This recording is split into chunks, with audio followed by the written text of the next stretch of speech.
Another goal. He's just on fire at the moment. It must be a joy for you.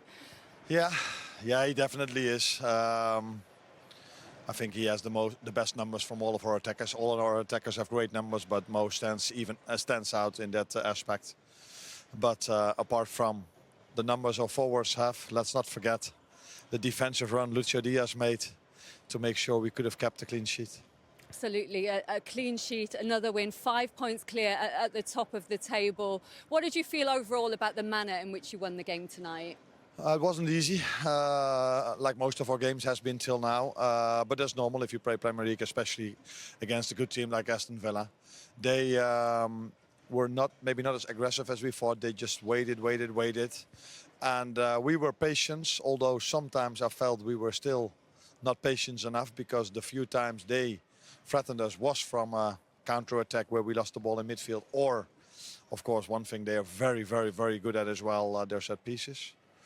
But in general, I think we had control over the game and scored, which you wouldn't expect maybe from all this possession from 2 counter-attacks.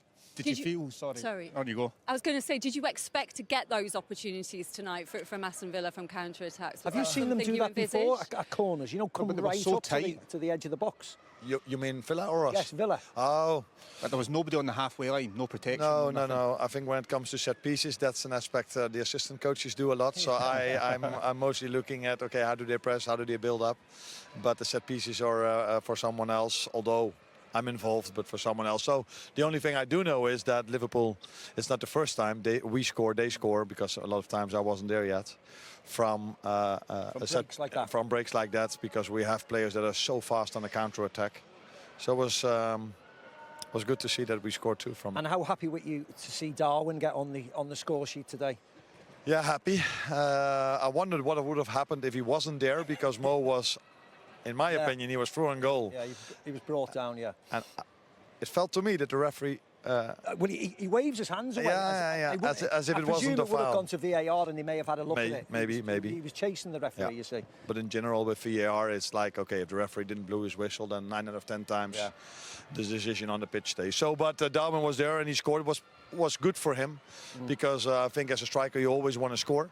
And with players around him that score so many goals, it's always nice if you're a striker, if it's Jota or if it's Darwin, that they also are on the score sheet. So the message at half-time to be patient, be a little bit more patient, because Villa didn't necessarily jump out at you and then it would just move the ball around to create opportunities. No, they didn't jump out at all, I would say. Even when 1-0 down, they just stayed, they waited, let's put it that way. And I think the first half, every time we got the ball on the left, we stayed on the left, and if you got the ball on the right, we stayed on the right. And if you want to hurt a team like this, you have to switch the play much more than we did. And maybe in pressing the goal kick, we were outplayed a few times, in my opinion, too easy. So we said that we have to do this better, and especially on the ball, we were more patient than we were the first half. Arne, we spoke to you about Crystal Palace just before the last international break when you were top, but I know you didn't want to get carried away because you spoke about the real tough tests that you had to come, but you've come through with flying colours through those tests. How do you feel about your title prospects now? Right to it. No, first of all, we're really happy that we, after such a difficult period, most of our players stayed fit, not all of them. Again, you saw with Trent also that he had to go out, so we have to wait and see how he's doing. But we had some tough tests, that's clear. But I think if I look at the games that are ahead of us after the international break, again, they are tough. So probably it's going to be a tough season in general, and that's what you know if you go to the Premier League. And margins are small. Now we have a bit of a margin, but I think it was Mikel who said, and I agree with him completely, they had many difficult away games already. Had to play that with 10 men as well. And we had difficult games, but yeah, like every game is difficult, but from a top flight, maybe it's United away and Arsenal away that were the only ones that you would expect to be top 5, top 6. So many challenges to come for us. I don't know what your plans now for the international break? Couple of days off? Yeah. Lie on a beach? Well, you also said your wife would be happy going into the last international break with you top of the table because you could relax a bit. That's true, but my children are in the last year of their of school, and they have the upcoming week, they have some exams. So I think at first I'm a father, maybe help them a bit. My daughter's going to be difficult because that's too difficult for me to help her.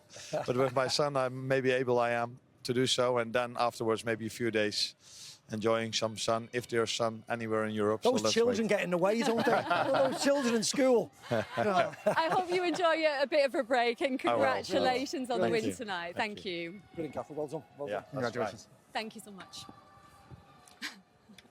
Mac, are you going home? Well, not Yeah, going. Sammy's done. He's finished. I was just asking the press officer how Trent was, because of course England are playing. I just want to see how bad it. What's up, guys? I'm back here with another video. Please like, subscribe and share. Thank you.